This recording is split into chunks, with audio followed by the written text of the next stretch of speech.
Welcome to our fourth webinar in the STEM webinar series for the New York Network for Youth Success. We will be recording the webinar today, and NYS will share the recording on their YouTube channel. My name is Melissa Fenton, and I'm the Extension Educator for Click to Science. I provide professional development for our project, and I'm also working on several special projects. And I am joined today by my colleague, Sandra, who I will let introduce. Hello, I'm Sandra Frericks. I'm a science education specialist here at the University of Nebraska and have a lot of fun working with Click to Science on providing professional development for after-school programs. Great, thanks, Sandra. If you've been following this webinar series, we previously facilitated webinars focused on informal STEM methods, developing a STEM identity in the youth you work with, and connecting with community partners. Today we're going to focus on navigating STEM resources, specifically the many activities and curricula that are available to you.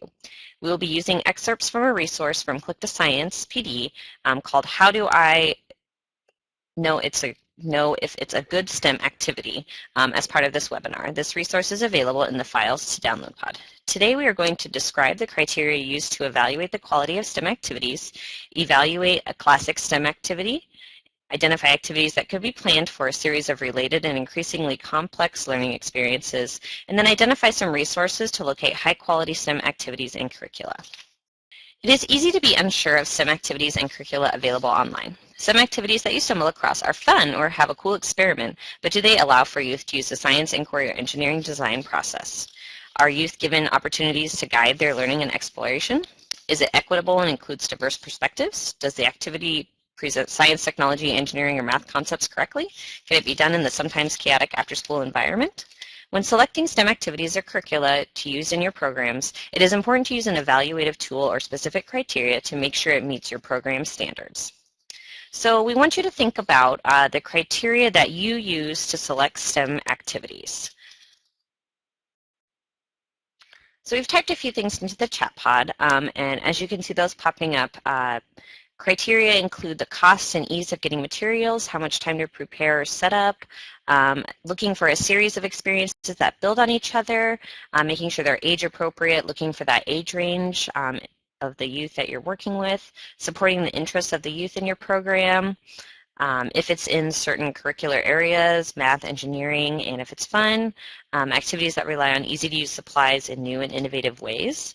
Some other ways that you can evaluate curriculum are if you can make a real-world or career connection, looking at the specific STEM skills youth might learn, making sure the directions are clear and understandable, and if you have the resources, including the skill and knowledge to facilitate this learning opportunity. So if you don't have that knowledge, if it's some complex content, where can you get help or where can you find more content to make this a high-quality learning experience? Looking at whether it's a group activity or for individual youth, the activity should be done in mixed or similar age groupings, if it can fit into the program structure, does it fit with your goals, and if there's space, time, and the support that you need to do that activity. So we've got a great list of some different criteria that you can use to evaluate STEM activities.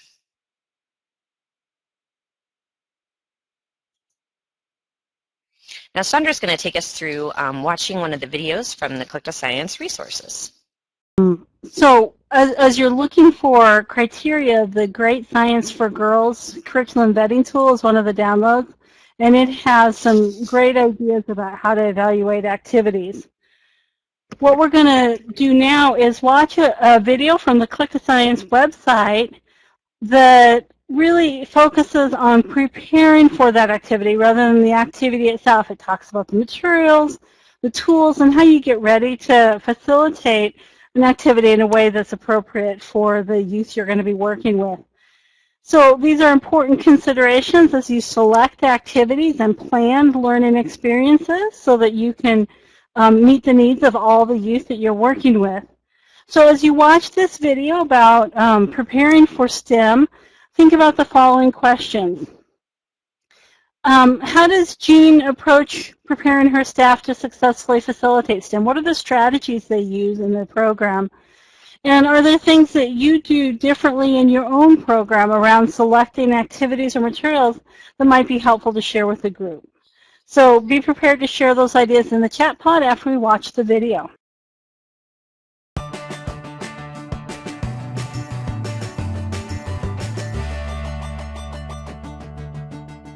Hold this tape in your hands, right? And then take this and go like that. There you go. Yeah, isn't that easier? Right? And then you get like a nice long piece of straight tape, right? Okay. Watch and listen as a frontline staff person discusses the importance of selecting materials that are age and developmentally appropriate and that encourage youth to explore and be creative.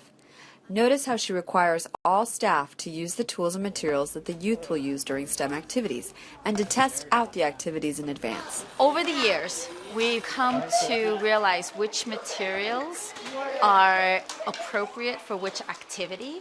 So we use this expression, setting the children up for success. We believe that the youngest of children will look at their projects and they have a sense of, I like this or I don't like this. And they have a sense of, it feels good to me or it doesn't.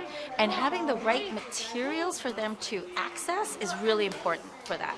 String is flimsy, but it's good for tying things together. So most of our classes, most of our teachers, they're asking us what materials would be appropriate for a certain type of activity versus another. I'm going to have this table come up, stand up. Okay, look through the materials first. We now have a library of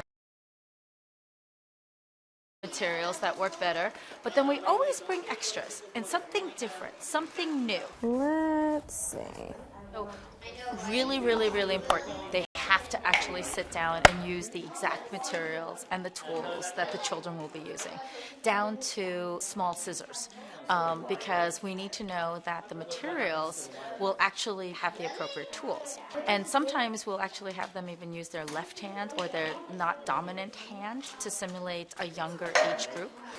But they go through the actual project themselves. They will try to simulate anything that could go wrong, that might be difficult.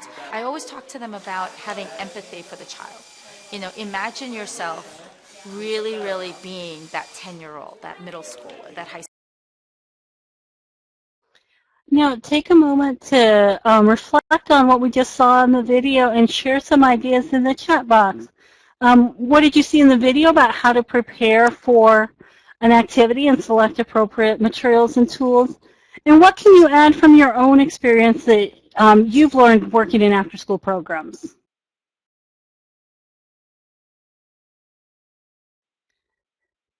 Thanks to everyone who's sharing some ideas in the chat pod. I do encourage you to engage with us and share some ideas. It helps us learn from one another, and that's an important part of how we become professionals in the field. We talked about having staff use the tools, use the materials, to try them in their offhand so that they really understand the challenges that the youth are going to face as they're trying to do the activity, to make sure that the scissors that you have available are going to cut the material you have, some of those things. And Melissa mentioned including other resources, something new into the activity. You may not have an idea how the youth are going to use it, but it allows them to be creative and come up with a different approach. It is really important to think about how you are going to make the activity work, and if you have time to do it first, that's going to set you up for success with working with the youth and having them be successful in the activity. We want to think about how we can evaluate an activity or criteria. And again, I want to point out the Great Science for Girls curriculum vetting tool that I mentioned earlier. It's really a good resource for evaluating the quality of a curriculum or an activity or a science project.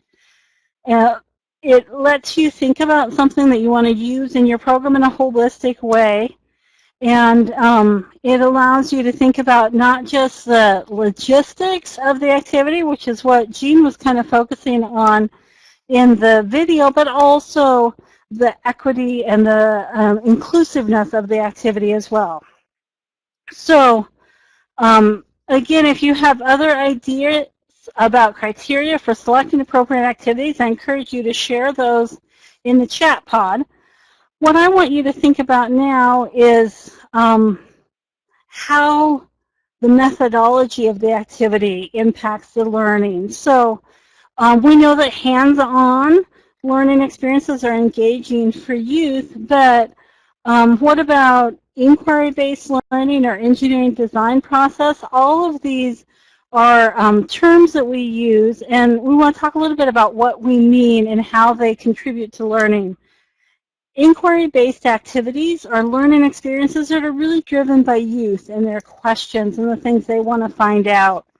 Educators act as coaches, guides, or facilitators who help learners and support them, but the learners really have the role of finding the answers to their own questions and asking those questions about things that are important to them, that they care about. When youth choose the questions that they want to investigate, they're motivated to learn, and they develop a sense of ownership about the project or the investigation that they're doing. Inquiry-based learning experiences teach youth how to learn, not just specific content or knowledge.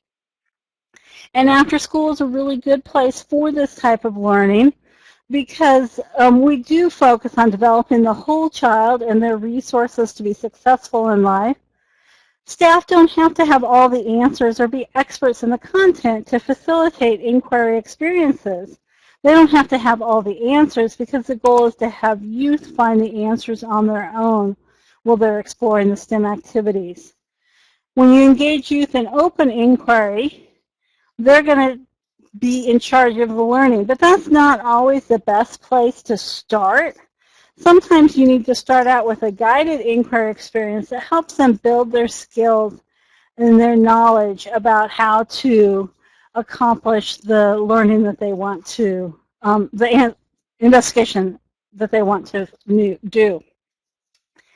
Engineering design experiences are another type of learning experience that's really well suited to after school.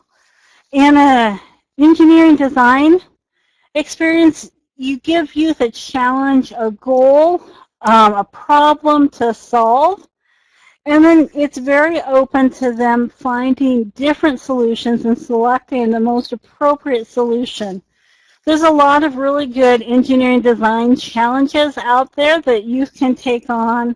Again, like with inquiry, you can start with things that are very interesting and engaging to the youth, or you can just find some great resources online that they can investigate and try to solve problems like designing a tool to move supplies from one space to another without touching them. Or there's all kinds of great engineering design challenges that help youth develop problem-solving skills and to take control of that learning experience.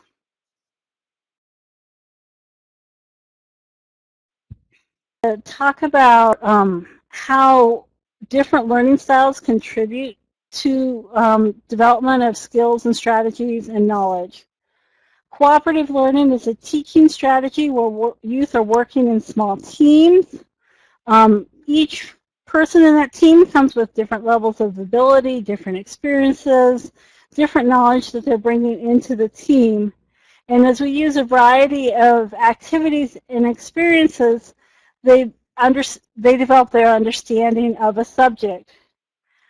The cooperative learning groups can be really helpful when you're working with youth of different ages, which often happens in after school where we have a wide range of youth. Older youth can guide the younger youth on their team in developing their understanding. Cooperative learning encourages youth to build their collaboration skills, to work together as they answer a question or solve a problem. It helps them build their communication skills, and a lot of those skills are really important in the workplace. Active learning is another term we hear a lot as we talk about learning experiences. Active learning is generally defined as instructional methods that engage students in the learning process. The core elements of active learning are that students are involved in the learning process and making decisions and directing their own learning. Active learning encourages students to solve problems, answer questions, formulate their own questions and use data or experiences to answer those questions, or if they're solving a problem, to come up with their own solution and test and evaluate that solution. Active learning strategies include group discussions and debates, posing questions to the group, using strategies like think, pair, share that encourage everyone to have a voice, and of course, hands-on learning experiences where youth are in charge of solving problems or developing their own solutions. Thanks, Sandra. So as we've mentioned a couple times, the Great Science for Girls curriculum vetting tool is in the Files to Download pod. It's the top file.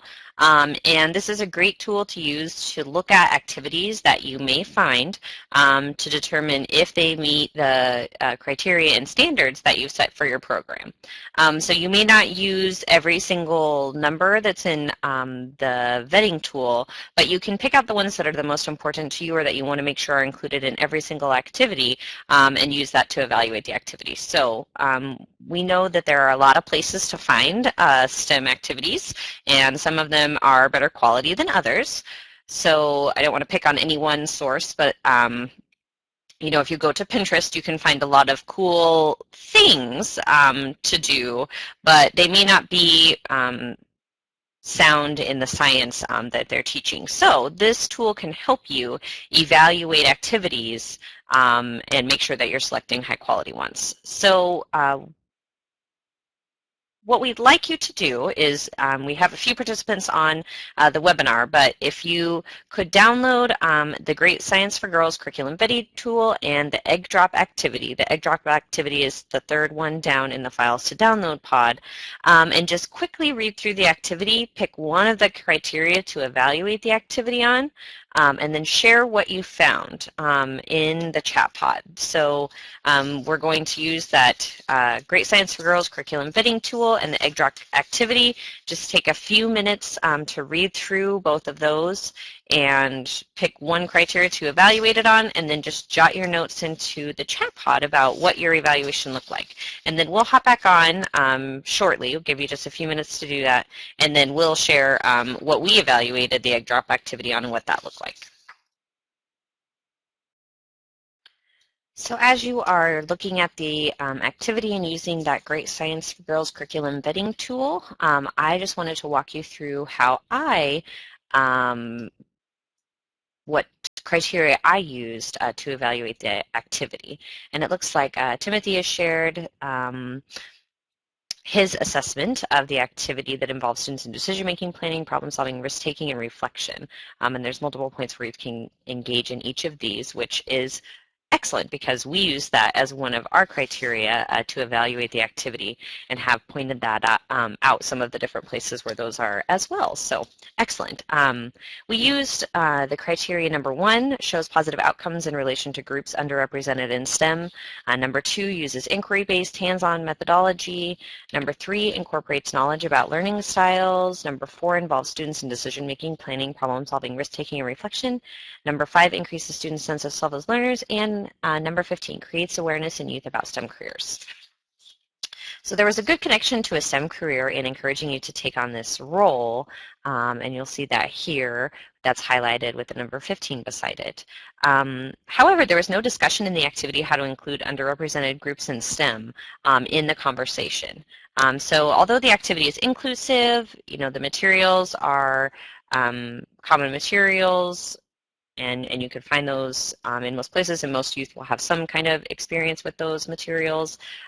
We thought we could take the career portion of the activity and bring in either a female packaging engineer to talk about her career with youth, and then get them prepared to take on the role of being a packaging engineer in this activity. Or better yet, we could have the female packaging engineer actually lead you through this activity and then relate it back to her career. So this way, not only are we connecting to a STEM career, but also supporting that everyone can do STEM. The activity also includes some cooperative learning strategies. So here on step 4, they're working in groups to design a package for holding a single egg. So I noted here that I would need to think about how to group the youth in my program to make sure everyone stays engaged in the engineering design process and set the youth up for success. I also want to be sure that youth understand the engineering design process.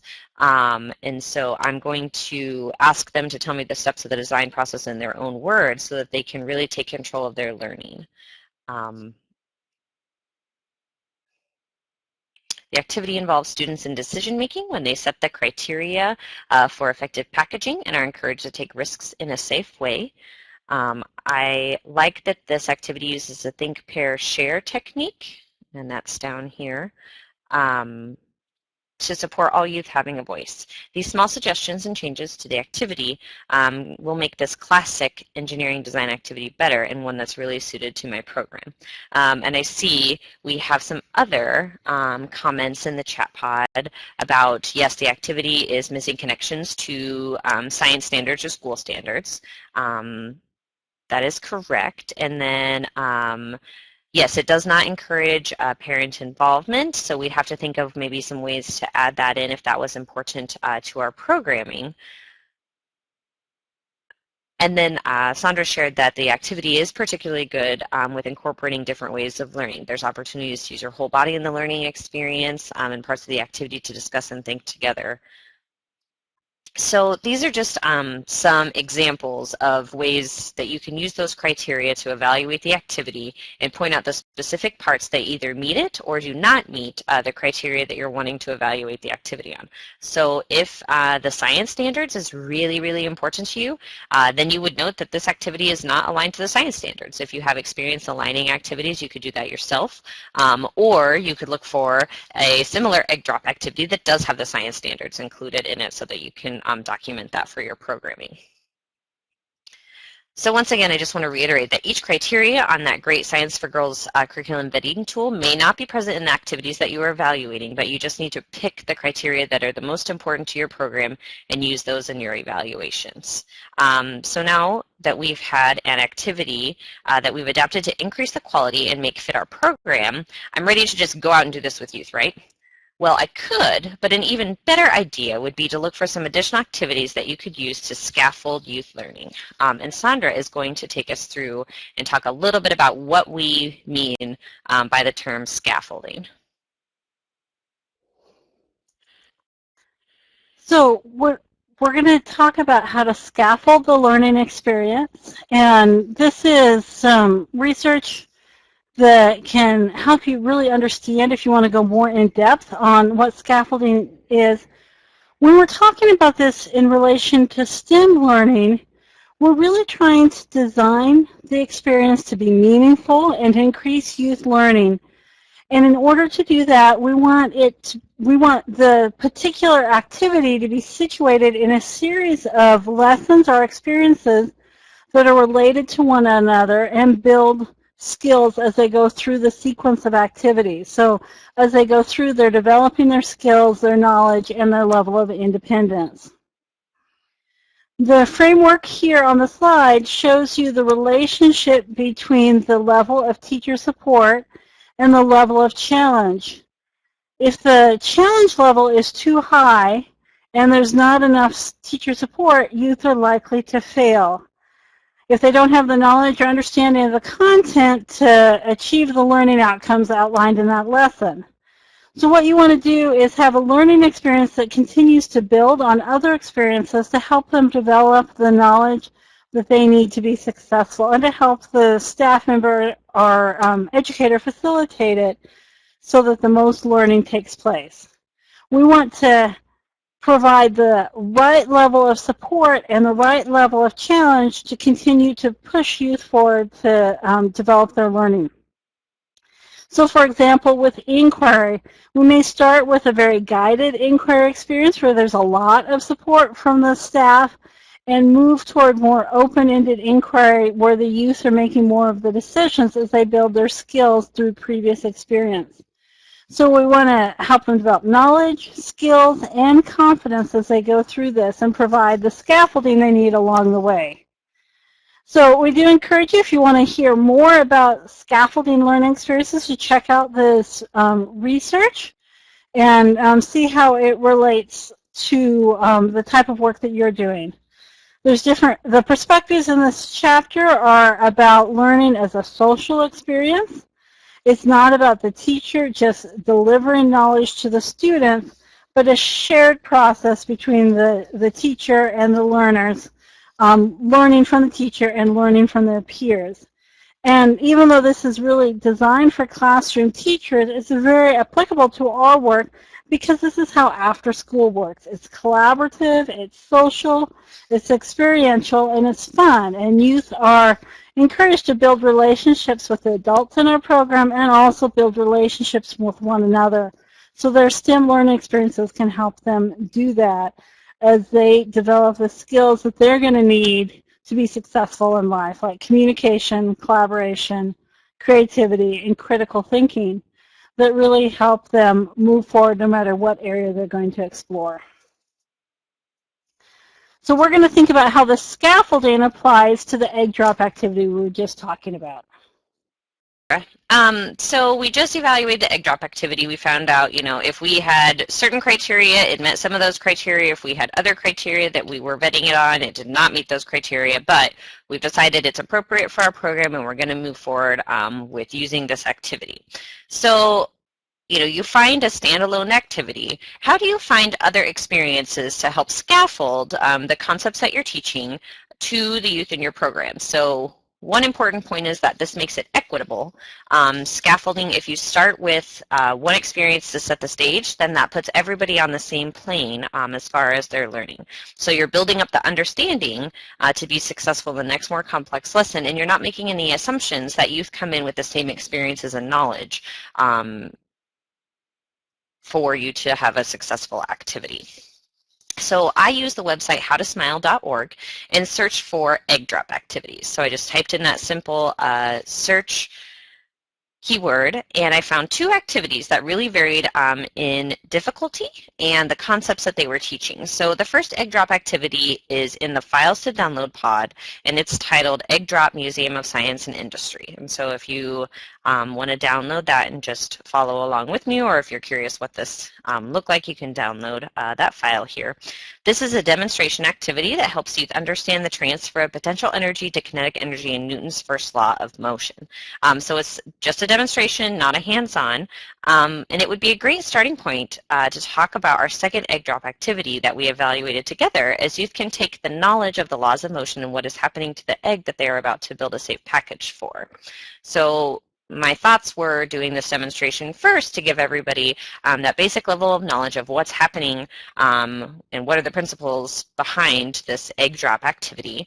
And then we can go through the engineering design process to build the safe package for the egg. So in the Files to Download pod is another activity titled Excellent Landing. And this is an activity developed by the University of Colorado Boulder that uses the egg drop activity to teach youth the engineering design process and about terminal velocity with an analogy to the Mars rover landing. So it is definitely more complex than our classic simple egg drop activity that we all looked at together. And it's in a different context than the previous egg drop activity. So youth have access to different materials and a different challenge.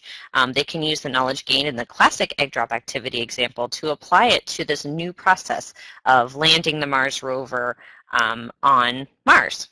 It is designed for middle schoolers, so if you're working with younger youth, this last step of the scaffolded activity would not be appropriate for them. But if we wanted to, work with middle school youth, we could do the demonstration, then we could do the actual classic egg drop activity, and then the excellent landing for a series of 3 to 4 day lessons where we learn about the transfer of energy in Newton's first law, learn and apply the engineering design process to 2 different problems, identify someone with a career of a packaging engineer, and we are aware of that career option, learn what terminal velocity is and how to calculate it, and learning about the Mars rover landing and the careers related to this event.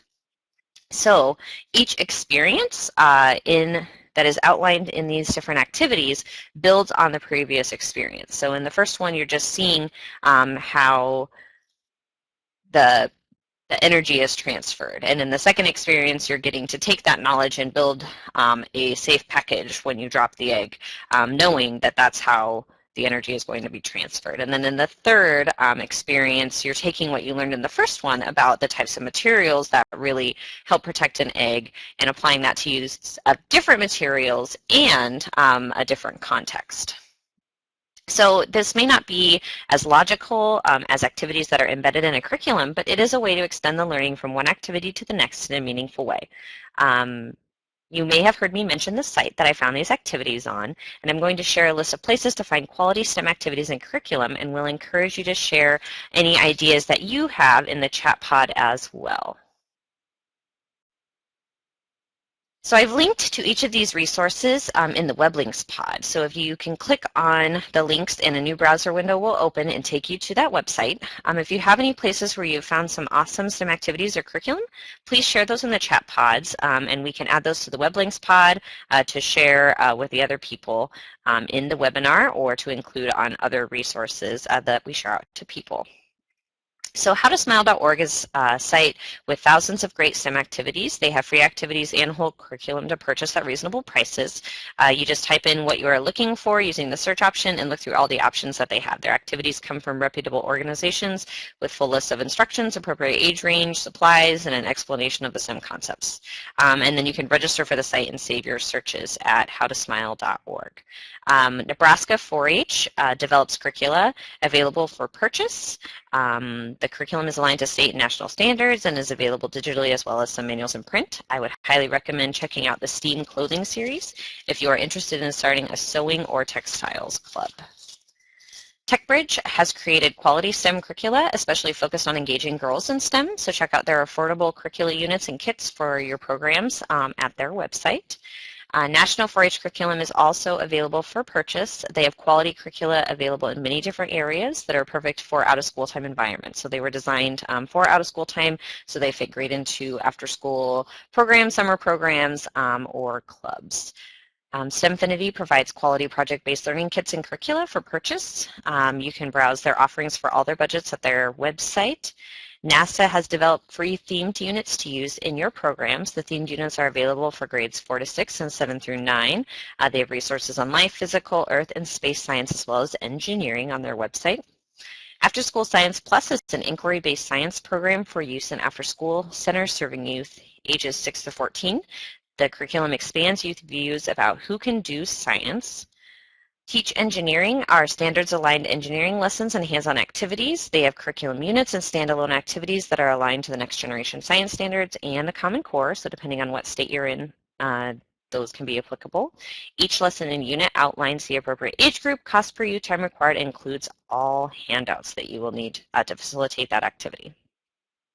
After School Math Plus is a curriculum that targets youth from low-income families in grades 3 through 8 who attend after-school programs. Youth engage in fun, real-world mathematics activities. Wonder Wise is a curriculum that was developed by University of Nebraska State Museum and Nebraska 4-H that features women in science and has a variety of free activities to use in informal settings. Engineering is Elementary is engineering-specific curriculum units available to purchase. And they also have some free engineering curriculum for grades 3 through 8. Crypto Club are materials that teach cryptography as an application of mathematics topics from the middle school, for middle school aged youth. There are low-cost youth and adult handbooks and stories and a website for youth to access themselves to crack codes and play games.